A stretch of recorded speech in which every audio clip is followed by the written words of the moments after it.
Welcome to Kenton Teaches. Enjoy the video. You start now. Open an elevated command prompt in Services. MSC so you can act fast.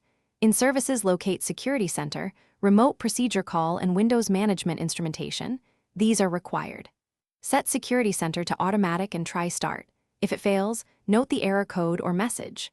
Once done, run sfc/scanno to repair protected files, then run dism/online/cleanupimage/restore health to fix the image. These steps fix common file and image issues that prevent the service from launching. Once initial checks complete, repair WMI because Security Center depends on it. Stop the service and run wingamp/verify repository. If inconsistent, run wingamp/salvage repository to rebuild. Next, enforce configuration. scconfig wscsvc start equals auto and then sc start wscsvc. This writes the correct startup type. Make sure RPC and event log are running first. If start fails, open regedit and confirm the wscsvc start value equals 2. This sets automatic.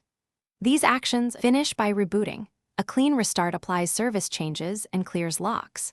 After boot, open Security Center and Windows Defender to confirm status and notifications. If problems persist, open Event Viewer and filter for Service Control Manager or WMI errors.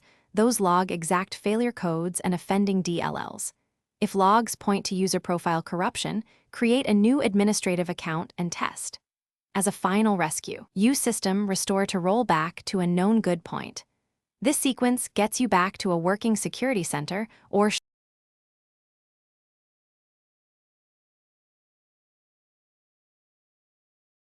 Thanks for watching. Please subscribe if this video was helpful.